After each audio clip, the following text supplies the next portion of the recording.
Olha o Giro das 11, chegando aí, saudações democráticas a todos que nos acompanham aqui, a comunidade maravilhosa 247, canal do Conde. Vamos com tudo, vamos para mais uma jornada. Estou aqui com meu amigo Jorge Folena, com sua belíssima gravata, combinando com o quadro de fundo, que é o quadro da cidade do Rio de Janeiro, que eu sempre fico admirado aqui com esse cenário bonito. Jorge Folena, para quem não sabe, nós participamos juntos de um evento neste final de semana, na cidade de Monteiro Lobato, e foi um momento histórico para mim, porque eu conheci pessoalmente este sujeito que está aí na frente de vocês, que é o Jorge Folena, e foi muito bacana, e a gente se abraçou, e daqui a pouco eu vou mostrar uma foto. Aliás, vou mostrar agora, deixa eu mostrar agora essa foto aqui, nossa, Folena, mostra olha aí. só, olha o Folena e o Condão, o Condinho, nessa reunião que foi muito bacana, com o pessoal, vereadores lá de Monteiro Lobato, do interior, e que a gente falou de política, falou enfim, a gente deu uma leitura para o que está acontecendo no Brasil. Foi muito proveitoso, né, Folena? Tudo bom, meu amigo? Como é que você está? Bom dia, meu amigo Conde. Olha, eu estou bem. Depois de toda a dificuldade que nós passamos na semana passada, aqui no Rio de Janeiro, né, aquilo me tocou muito. Fiquei muito incomodado, senti muito. Aí veja como é mentira, né, Conde? Eles fizeram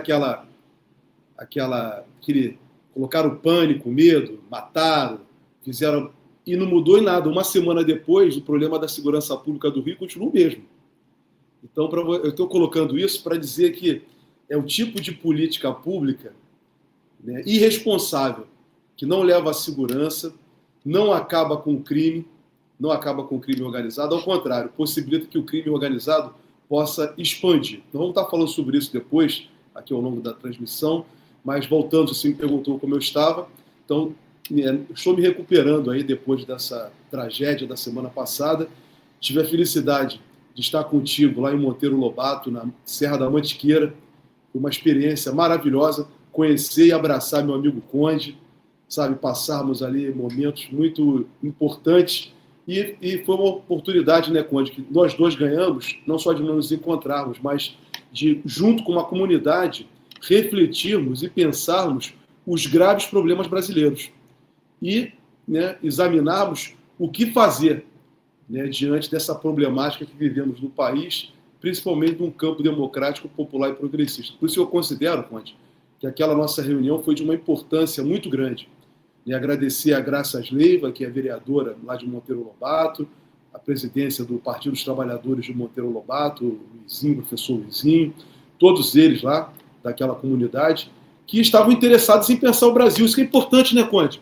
Pessoas no Brasil preocupadas com o país, preocupadas com a soberania, com o desenvolvimento, com a distribuição da riqueza. Então, enfrentar os problemas da segurança. E ali nós conversamos assuntos muito importantes, né, que nos levou, todos nós juntos, né, foi um momento de aprendizado. Aprendemos juntos com aquela comunidade.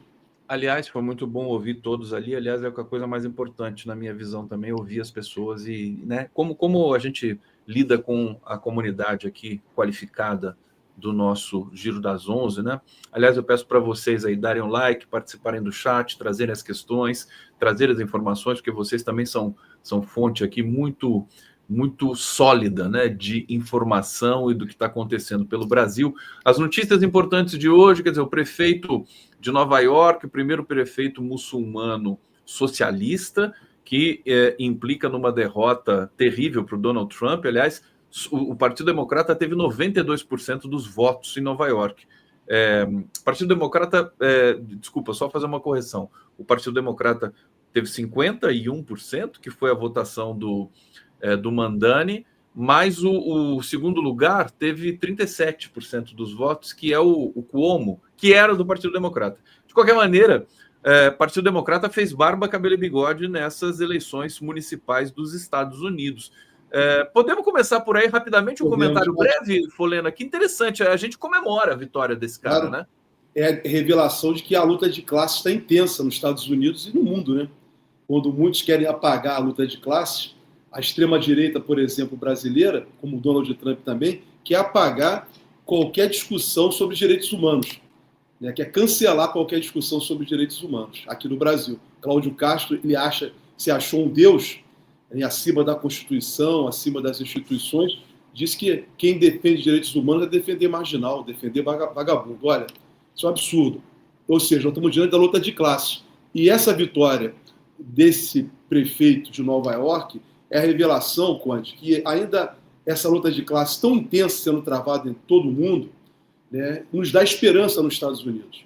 Porque há resistência. E quando há resistência, né, nós temos esperança do que o melhor pode vir. Então, nada não está perdido. Né? O nosso campo, às vezes, fica muito desanimado, muito triste, né, diante de algumas derrotas que nos são apresentadas, como na semana passada. Eu considero aquilo que aconteceu na semana passada uma derrota, mas não nossa, uma derrota moral da sociedade na qual nós vivemos.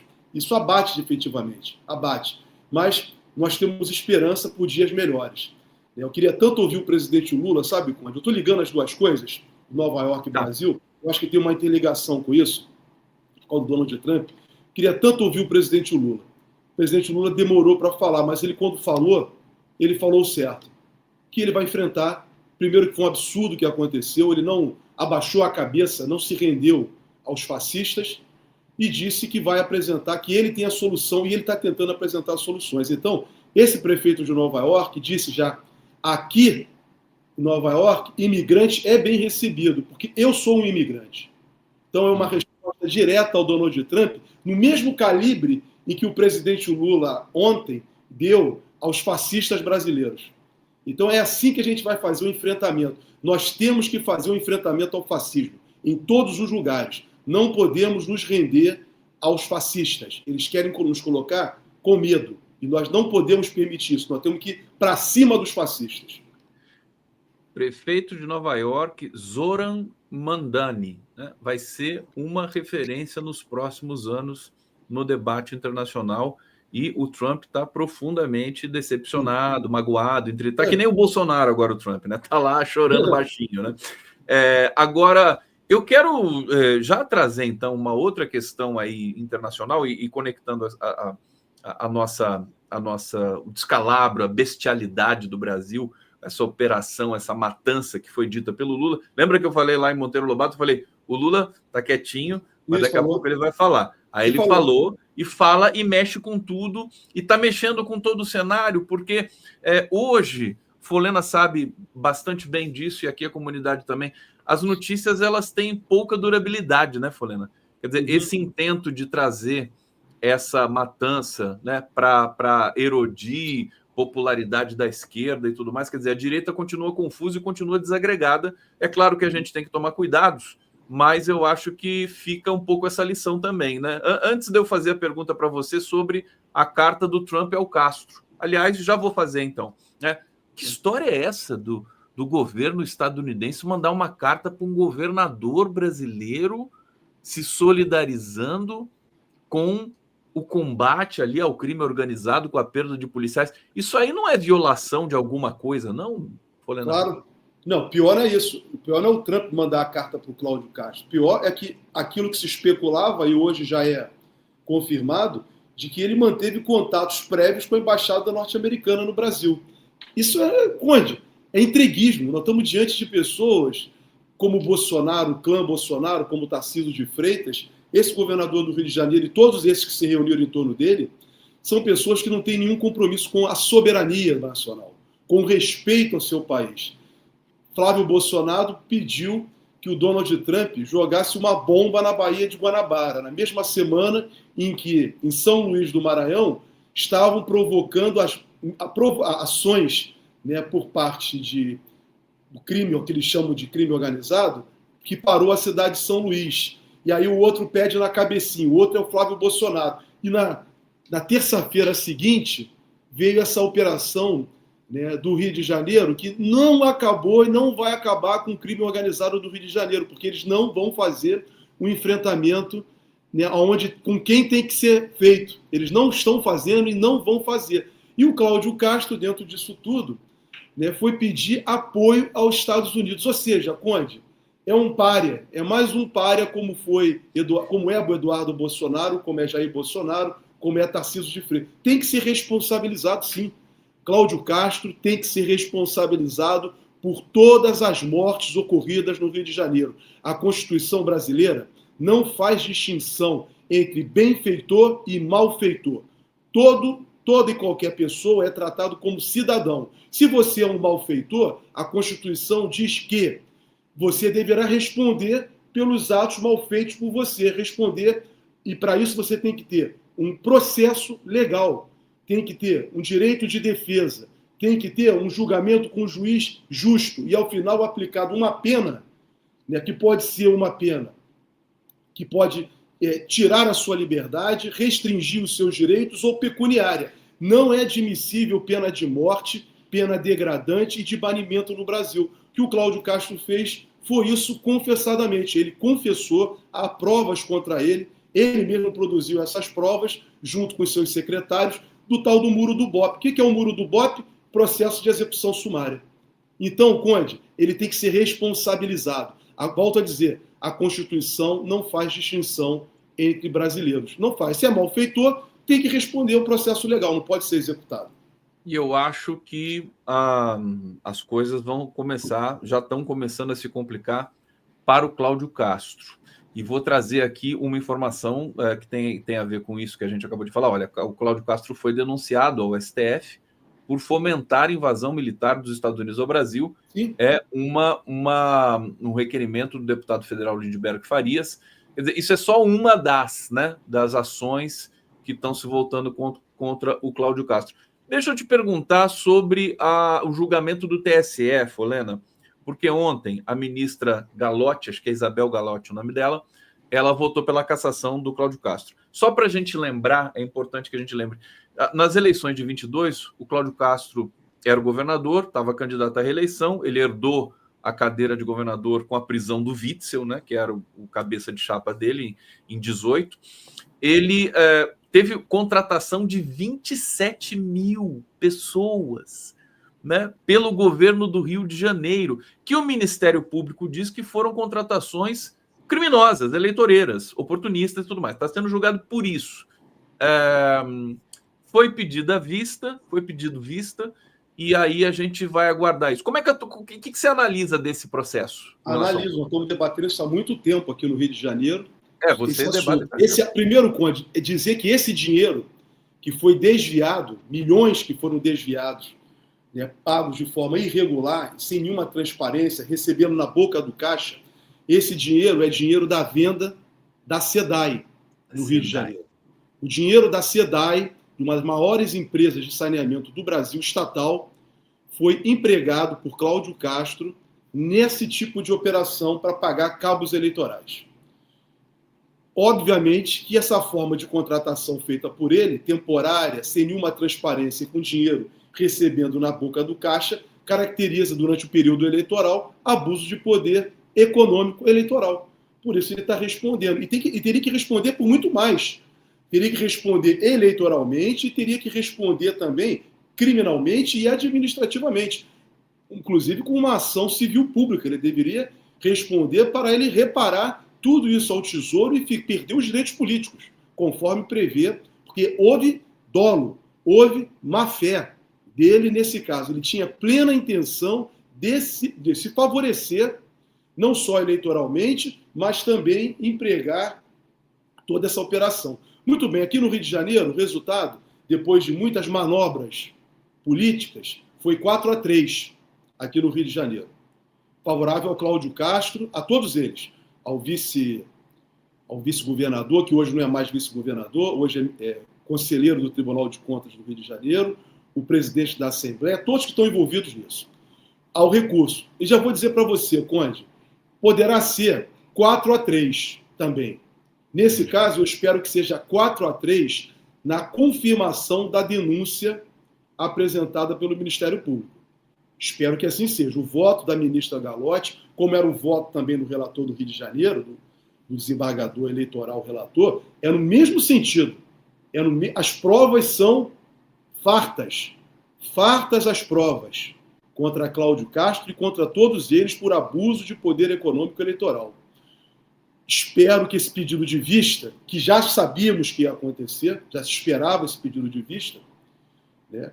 Pediram mais 30 dias, que é 30 dias, Espero que essa questão seja solucionada esse ano, porque o pedido de vista que foi feito ontem foi para que os demais ministros, todos os ministros, tomem conhecimento, que já deveriam ter tomado conhecimento, da causa, da questão. Então está disponível para todos, é uma vista coletiva, assim pedido pelo ministro do Tribunal Superior Eleitoral, que é ministro do Superior Eleitoral também, perdão, Superior Tribunal de Justiça, que pediu para que tenha conhecimento. Espero que até dezembro nós tenhamos o resultado desse julgamento, que me parece que poderá ser 4-3, exatamente, né, confirmando o abuso de poder econômico, e aí, né, sendo marcado, porque vai, no caso, não tem mais vice, o vice está lá no Tribunal de Contas do Estado, vai perder os direitos políticos também. O presidente da Assembleia, espero que também tenha o mesmo caminho. Então, aí no caso, teria que fazer uma eleição indireta para terminar o mandato no governo do Rio de Janeiro. Conde, olha, eu vou dizer para vocês, pelo processo eleitoral poderá ser uma solução diante da tragédia que é o governo Cláudio Castro no Rio de Janeiro. Pode ser uma contenção ao Cláudio Castro. Poderá ser uma solução política, jurídica, para afastar essa pessoa que praticou um ato, ele tem que responder por esse ato atentatório aos direitos humanos. O que eu estou dizendo? E a Constituição, ele desafiou a Constituição brasileira. A DPF 635. Ele se colocou acima do Supremo Tribunal Federal. O papo que jogou essa semana de que o ministro Alexandre de Moraes foi ter reunião com ele, reunião coisa alguma. O ministro Alexandre de Moraes está no Rio de Janeiro fazendo o que no direito, no processo, tem de inspeção judicial. Sim. Ele está aqui no Rio de Janeiro fazendo uma inspeção para ver se a decisão do Supremo foi cumprida ou descumprida. Então, os meios de comunicação tradicional na segunda-feira estavam dizendo: não, o ministro Moraes teve reunião com o Cláudio Castro. Não é reunião, isso é inspeção judicial. Ele está no local, apurando o que aconteceu para ver, que me parece que aconteceu, mas ele que é a autoridade encarregada, verificando se houve descumprimento da decisão transitada em julgado pelo Supremo Tribunal Federal na ação de descumprimento fundamental, de preceito fundamental 635. Então, que é chamada a DPF das favelas. Cláudio Castro descumpriu, Conde. E aí, Conde, eu quero colocar uma questão para você, e eu acho que uma sugestão para o meu amigo Conde. Eu acho que o meu amigo Conde deveria convidar o juiz que deu a decisão judicial para que ocorresse a operação e perguntar ao juiz. O juiz não tem nada a ver com o que aconteceu, ele só deu uma decisão para prender. Ele não deu uma decisão, essa é a pergunta que tem que ser feita a ele, Conde. Doutor juiz, a sua decisão foi cumprida? Sim ou não? E ele vai dizer não. Por que não? Ele não deu ordem para matar. O juiz, tenho certeza, não deu ordem para matar. O juiz deu ordem para prender. E nenhuma das pessoas em que foi direcionado o mandado de busca e apreensão e de prisão, lá no Cruzeiro, lá na Penha, na favela, nenhuma dessas pessoas foi dada autorização judicial para matar. Por isso, Cláudio Castro tem que se explicar e tem que perguntar ao juiz também. Eu acho que é importante a imprensa agora... Você sabe o nome desse juiz? Espero que amanhã, hoje, a audiência é hoje. A audiência com o ministro Moraes é hoje. Eu espero que nessa audiência o ministro Moraes convoque o juiz que deu a decisão e pergunte a ele se a decisão que ele deu foi cumprida ou não. O que saiu de errado? Porque saiu errado. Passou dos limites. Né? Cláudio, o secretário de Segurança Pública do Rio, Conde, disse na semana passada que esse tipo de operação, e o governador também falou, é normal que pessoas venham morrer, sabe, ser atingidas, acontecer. Eles falaram isso de uma forma cínica e debochada. Mas não foi isso que aconteceu. Volto a dizer, defender os direitos humanos foi muito caro, Cláudio Castro, para toda a nossa geração presente. Foi muito caro, porque foi uma luta na redemocratização. E o Constituinte, preocupado com a questão dos direitos humanos, que não tinha na ditadura de 64 e 85, colocou os direitos humanos pela primeira vez nas constituições brasileiras como um princípio fundamental da República, no artigo 1º. E o Cláudio Castro está fazendo voz, né, tentando apagar os direitos humanos e desafiando todos aqueles que defendem os direitos humanos, né, cancelar, dizendo que são defensores de marginais. Não é não, Cláudio Castro? A Constituição garante os direitos humanos. Você é que está descumprindo. A Constituição tem que ser respeitada. Cláudio Castro descumpre a Constituição, da mesma forma que Bolsonaro descumpriu. O julgamento no Supremo Tribunal Federal de setembro não valeu de nada para Cláudio Castro, nem para esses governadores que descaradamente se reuniram com ele no Rio de Janeiro, né, para defender esse tipo de ação. A Constituição brasileira, Conde, está acima de tudo isso. Cláudio Castro reavivou o monstro da ditadura de 64 a 85 e resgatando, né, infelizmente, o passado não resolvido do Brasil. Eu entendo, volto a dizer, que ele deve ser inquirido, investigado pelos atos que ele fez. Isso, a meu ver, é competência da Polícia Federal, porque nós estamos falando de direitos humanos. E a Constituição faz distinção entre ninguém. Então, espero que a Polícia Federal abra um inquérito policial, que o Ministério Público Federal atue e, ao final da conclusão do inquérito, denuncie Cláudio Castro pelas mortes ocorridas. Não importa se de marginais ou não, de criminosos ou não. Ele não tem esse direito. A Constituição não o autoriza. Desculpa, Conde. Helena, eu quero só entender uma coisa agora técnica. Eu estou buscando aqui quem são os integrantes do Superior Tribunal de Justiça, o STJ. Quantos vão votar para... São 7? É uma 7 turma votos. dentro do STJ? São 7 votos. São 7 votos. E assim, ato contínuo, se, por exemplo, o Castro perder de 4-3, ele já é destituído do cargo imediatamente? Tendo que sim. Porque a decisão, ele só caberá recurso para o Supremo Tribunal Federal e o recurso para o Supremo Tribunal Federal não tem efeito suspensivo, a não ser que o ministro do Supremo Tribunal ele recorra para o Supremo Tribunal Federal e peça um efeito suspensivo. Senão, porque não há. Ele pode recorrer, sim, né, para o Supremo. Porém, eu acho muito difícil. É o caso de Bolsonaro, a inelegibilidade de Bolsonaro. É muito difícil, tecnicamente, ser revertida. Porque nós estamos falando de decisões lastreadas em provas e não em tese. Quando a decisão é lastreada, é fundamentada com as provas, né, o Supremo Tribunal Federal, que é a instância final, não tem, né, pela própria jurisprudência do tribunal, não examina provas, só examina teses. E no caso de Cláudio Castro, como no caso de Bolsonaro, o que o levou à condenação é a inelegibilidade de Bolsonaro, como poderá levar de Cláudio Castro, se dá a partir de provas apresentadas, que constituem, ao final, fazem concluir, diante dessas provas, o abuso de poder econômico e político que torna inelegível aquele candidato que disputou uma eleição. Helena, deixa eu trazer aqui o comentário da nossa comunidade. Primeiro, agradecer aqui o André Vicente de Almeida Gonzaga, obrigado pela colaboração. A Elizabeth Belício está perguntando: e o desvio da verba do Rio Previdência? O governador não vai ser responsabilizado? Eu não sei dessa história, você sabe, Helena? Ô, Conde, olha só, são tantas coisas. O dinheiro do Rio Previdência, primeiro que o dinheiro do Rio Previdência, já há muito tempo está sendo usado o dinheiro dos royalties do petróleo para poder pagar, né, os aposentados do Rio de Janeiro. E ele quer também fazer uma manobra para empregar esse dinheiro, né, para outras atividades. Ô, Conde, nós estamos na seguinte situação no Rio de Janeiro por décadas. Uma falência total de gestão no Rio de Janeiro. Daí a responsabilidade que tem os partidos do campo democrático, popular e progressista. Tem que ter candidaturas para fazer um enfrentamento a essa direita atrasada, né, que governa o Estado do Rio de Janeiro contra os interesses do próprio Estado do Rio de Janeiro. Muitos pensando apenas em si. Por isso que muitos governadores, tirando a hoje deputada Benedita da Silva, todos foram presos. Todos passaram, né, tiveram de alguma maneira passagem pelo sistema prisional. Lamentavelmente, sabe, para a política do Rio de Janeiro. E o que é mais grave, Conde? Helena congelou. Congelei? Eu não estou congelado não, Conde. Eu acho que é você que congelou. Conde, vamos aguardar o Conde aqui. Eu acho que o Conde congelou a internet dele.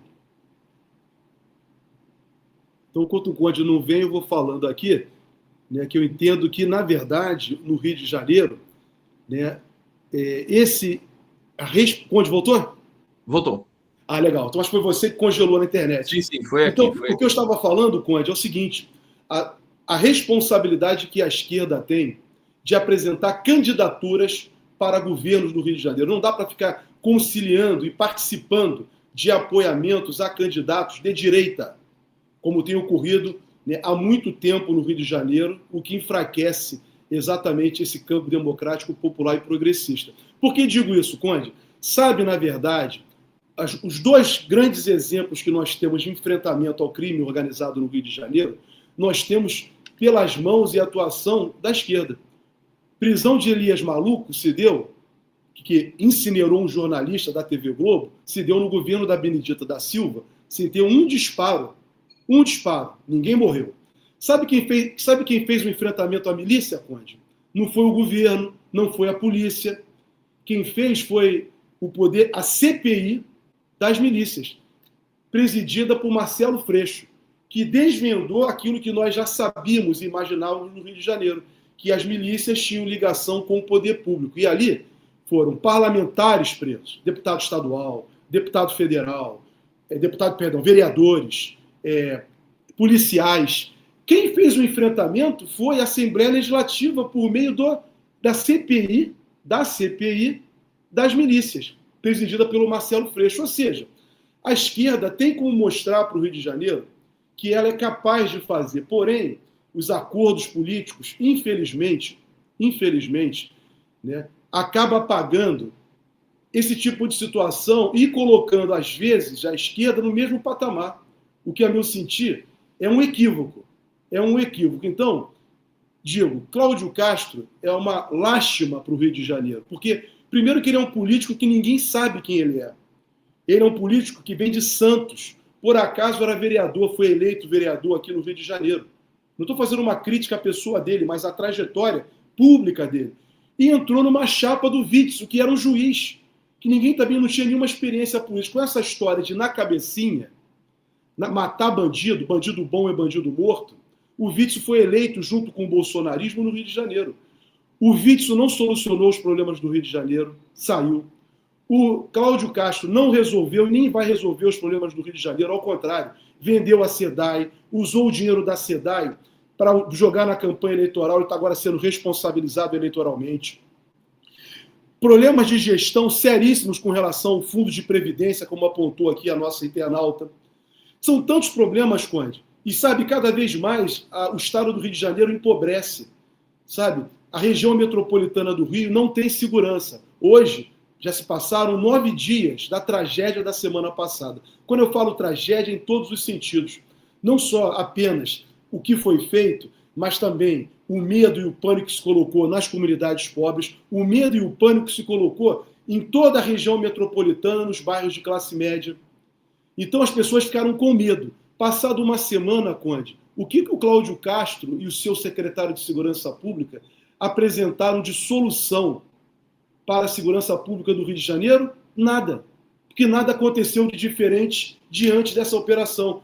Os criminosos, né, que eles chamam, continuam lá, a milícia continua livre atuando, sabe? Não, o tráfico de drogas continua, a tomada, né, a cobrança de tributos de forma privada pela milícia continua. As armas continuam entrando. Total. Né? As armas... Só leva um enfraquecimento. Então esse cara, falando sério, ou a gente pensa com seriedade a política, por isso que eu gosto muito, sabe, como eu estou gostando muito, eu encontrei há 2 semanas, indo para Nova Friburgo, eu encontrei numa parada Glauber Braga, tomando um cafezinho. Ele estava fazendo um lanche. Eu fui tomar um cafezinho, porque eu estava dirigindo, era já tarde, né, era noite. Aí encontrei o Glauber. Eu, Glauber, pô, Folena, tal. Ele falou para mim, Folena, eu falei, tá indo lá para Friburgo? Queria de Nova Friburgo. Pô, eu tô indo para Friburgo, tô indo lá para minhas bases, que eu tô consultando se eu venho deputado federal ou governador. E eu falei para ele na hora, venha governador. Eu sei que poderá ser difícil, mas você é a pessoa certa para representar o povo do Rio de Janeiro. E o povo precisa de pessoas como você, o povo pobre que vota na direita porque não tem ninguém da esquerda com a coragem que o Glauber tem. Porque se tiver a coragem do Glauber, eu tenho certeza que as pessoas pobres vão votar no Glauber, porque o Glauber é sério, é responsável, é um cara dedicado. E a gente precisa de um político como o Glauber. Jorge Folena aqui no Giro das 11, Paulo Paiva está dizendo aqui, será que Cláudio Castro prefere matar do que prender para os bandidos não abrirem a boca? Queima de arquivo? Claro. tudo isso, essas coisas não estão descartadas. Agora eu quero trazer uma informação aqui para o Folena comentar, que é o seguinte: Cláudio Castro promete 10 novas operações após população aprovar chacina. A gente sabe que a bestialidade da espécie humana foi ali meio que consagrada com essas pesquisas Quest e Datafolha, só que peronomútil, né? Nós temos aí também 30% de seres humanos que defendem a vida, né? Pelo menos isso. Agora, Folena, sinceramente, vou dar minha avaliação dessa promessa de mais 10 operações do Cláudio Castro. Eu acho que é puro blefe. Se ele fizer mais uma operação nesses moldes, eu acho que ele é interditado. Aí acho que não tem jeito. Porque embora a população, aspas, né? Eu acho muito complicado isso das pesquisas, né? Aprove esse tipo de operação. Na verdade, as mortes, eles não aprovam as mortes, eles aprovam a operação. Isso tem que ficar um pouco claro também para a gente, né? Como é que você vê essa ameaça do Cláudio Castro? Factoide. Ele não pode se colocar acima da Constituição. Não pode, volto a dizer. Ele está se colocando acima da Constituição e das instituições. Não há condições, Conde. Conde, vou dizer para você uma coisa. Se o presidente Lula fizer o que ele prometeu ontem, eu digo para você, talvez o Cláudio Castro não chegue ao fim do governo dele. E muitos no seu entorno. Porque se for investigar com seriedade, vai se chegar a muita coisa séria. Por quê? O que o Cláudio Castro faz é diversionismo. Ele vai num lado e deixa passar do outro. Tem que ir do outro. Se for no outro, como o presidente Lula prometeu, eu não sei se o Cláudio Castro, se muitos outros políticos vão continuar. Não vão continuar. E por que eu digo isso? A partir da experiência que nós tivemos da CPI das milícias no Rio de Janeiro. Sabe? A CPI das milícias no Rio apontou exatamente aonde estava o problema e quem era o problema. E hoje ninguém nada mais fez. Mas o Marcelo Freixo teve a coragem, pagou por isso. E paga até hoje por isso. Pagou e paga por isso. Mas agora é o presidente Lula, Conde. Foi como você falou no sábado. Gente, o presidente Lula, quando ele fica quieto, ele está pensando. Ele está pensando porque ele está mexendo as suas pedras. E quando ele disse ontem, com tanta convicção, que ele vai atingir o crime organizado, eu, se fosse o Cláudio Castro, pensava 10 vezes antes de falar o que ele falou, sabe? Porque poderá chegar, sabe? Poderá chegar a coisas muito sérias, como nós vimos em agosto desse ano, por exemplo.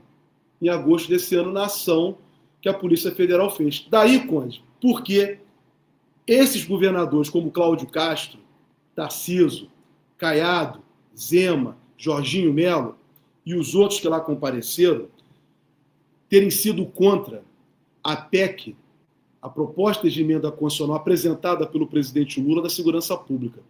Por que eles foram contra?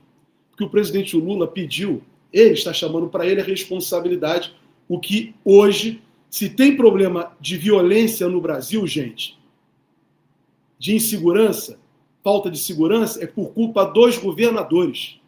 São eles, pela Constituição, que são responsáveis a garantir a proteção pessoal e patrimonial das pessoas e fazer as investigações. São suas polícias militares e civis que têm essa responsabilidade. Então, não é a Polícia Federal que está fracassando, não é o governo federal. O governo federal não tem nenhuma responsabilidade constitucional sobre isso, mas é atribuído ao presidente da República. E o presidente Lula o que fez? Já que atribui a minha responsabilidade, eu vou chamar para mim. Mas eu vou chamar como ele fez na proposta de emenda constitucional. A Polícia Federal, partida que for aprovada, vai fazer investigação sobre o crime organizado, sobre milícias privadas e sobre crimes ambientais. Onde quem pratica esses crimes, Conde, está exatamente nos locais, nos interesses políticos locais. Por isso que não se investiga, por isso que não se aponta os grandes narcotraficantes. Você vai ter narcotraficante, como eles colocam, nas favelas, vivendo da forma, né? Alguns podem até viver em alguns lugares aí, mas os grandes mesmo, está bem distante. Por isso que o Banco Central, essa semana, foi importante o Banco Central, o presidente do Banco Central, o Galipo, falar que vai fazer apurações sobre a movimentação de capitais.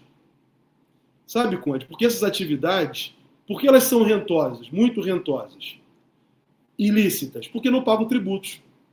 Não pagam tributos. Daí a necessidade de né, da Polícia Federal investigar a partir do momento em que tiver autorização constitucional, que os governadores não querem que isso vá adiante. Então isso tem que ser explicado para a população com muita clareza, sabe? O governo federal tem que explicar, porque o Cláudio Castro, de uma forma cínica e mentirosa, atribuiu o problema da insegurança pública, que ele é o responsável a dar à população do Rio de Janeiro, ele culpou o governo federal, que não tem nada a ver com isso. Ah, eu quero carros da Marinha. Como é carros da Marinha? Como assim? Pode até ter carros da Marinha. Para ter carros da Marinha, tinha que ter uma situação, Conde, só para concluir. Ele teria que pedir garantia da lei da ordem. Garantia da lei da ordem, ele teria que baixar um decreto reconhecendo a incapacidade da polícia do estado do Rio de Janeiro para dar segurança pública. Ele não fez isso. Ele, inclusive, empregou 2.500 policiais. Então, ele mente vergonhosamente, como mentem todos os fascistas. E só para concluir, dizer o seguinte: politicamente, Conde, eu estou convencido, é uma hipótese que eu estou trazendo. Sabe por que eles foram lá no Complexo do Alemão? Tem uma razão. Você ouviu eu falar isso sábado. Eu quero repetir aqui para a nossa comunidade. Politicamente, o que mais incomodou o fascismo na eleição de 2022, no segundo turno, foi a ida do presidente Lula com o prefeito Eduardo Paes no Complexo do Alemão. Eles ficaram muito provocados com o CPX, sabe? Muito provocados. Veja, aonde se deu essa operação de morte de bandidos, como eles dizem, mortes de bandido, coletivas de bandidos, se deu aonde? No Complexo do Alemão. Sabe, o fascismo trabalha com sinais. Por isso que o Eduardo Bolsonaro, lá nos Estados Unidos, disse: Jair Bolsonaro terá que estar na cédula de 2026. Porque se não tiver, não vai ter eleição. O fascismo já está enunciando o que eles vão fazer, Conde. Vão tocar o medo, vão fazer esse tipo de situação. Então, isso tudo é muito bem pensado, é muito bem orquestrado. E não é feito aqui no Brasil só, não. Isso, inclusive, com participação de fora. Sabe? Nós estamos diante de um enfrentamento ao fascismo. Por isso, é uma coisa muito responsável. Eu acho que a gente não pode ter medo, não. Nós não tivemos medo em 2022, Conde, e temos que continuar com essa toada. Porque, senão, quem vai tomar conta de tudo é exatamente, não os benfeitores, como eles dizem, mas os verdadeiros malfeitores. Tá aí o Jorge Polena aqui colocando os pingos nos bois e dando nome aos is. Olha só, o Marcelo Dias está aqui chegando. Marcelo Dias, que teve um corte aqui do nosso Giro das 11, que atingiu 300 mil visualizações, Marcelo Dias. Parabéns, viu? Que o Marcelo, ele tem um ethos, né? Ele tem uma maneira de colocar as coisas e que caiu como dinamite, pólvora aqui, para usar a metáfora explosiva, nas redes sociais. Tudo bom, Marcelo Dias? Claro que não está tudo bom, porque nunca está tudo bom. Mas a gente faz as honras aqui da casa perguntando para você. Você está bem? Dentro da medida do possível, né, Conde? Porque claro. Eu estive, Folena, na quarta-feira, saí aqui da live do Conde, falei para ele: Conde, estou indo para Vila Cruzeiro. Cheguei na Vila Cruzeiro 1h15, fiquei lá até às 16 horas. Os corpos, felizmente, já tinham sido retirados, seria um trauma muito grande. O segundo, né, que eu viveria nessa vida. Então, cheguei lá, os corpos estavam se lavando o chão.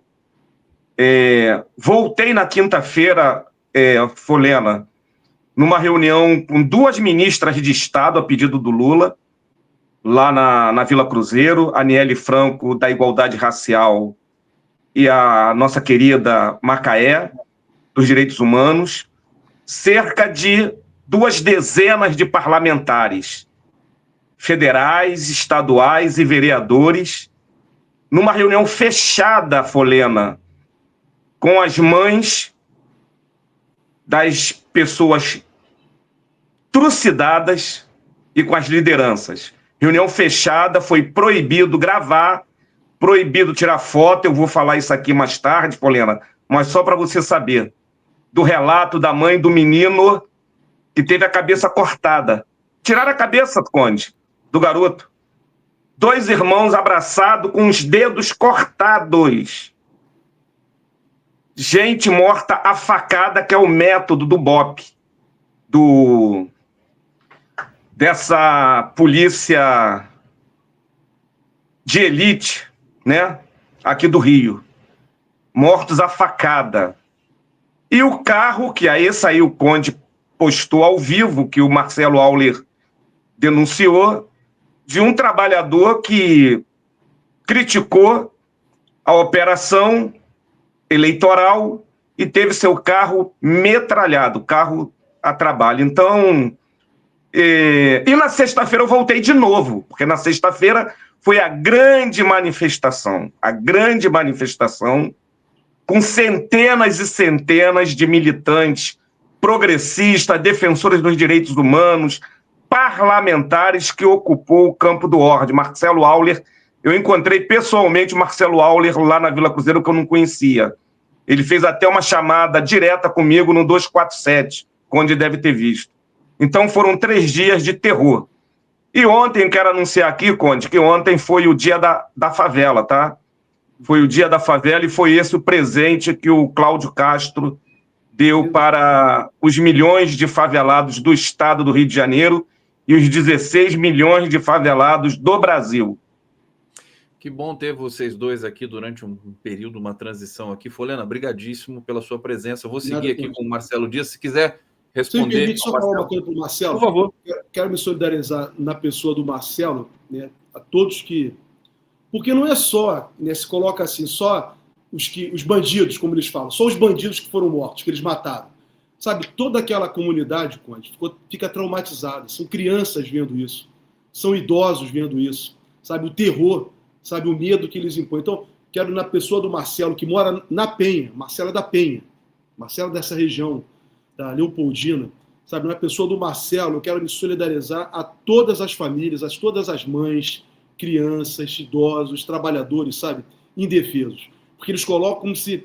Né, eles mataram os bandidos, de fato mataram os bandidos, mas o que eles causaram para os cidadãos daquela região, para as pessoas, foi muito grande. Sabe, Marcelo, então na sua pessoa quero me solidarizar e dizer para você, Marcelo, de coração, eu acho que você deve repensar, cara, se lançar candidato a deputado de novo.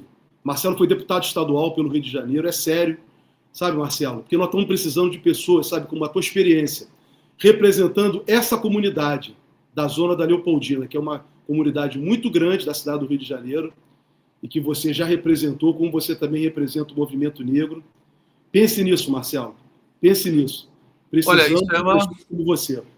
Quase uma barbada, né? O Marcelo Dias candidato, porque do jeito que ele atua nas comunidades e do jeito que ele se performa aqui com a gente, sim, realmente é um quadro sensacional do Partido dos Trabalhadores do Rio de Janeiro. Jorge Folena, brigadíssimo, uma excelente semana para você. Tamo junto sempre. Sempre. Demais. Um abraço, Marcelo. Tchau, tchau.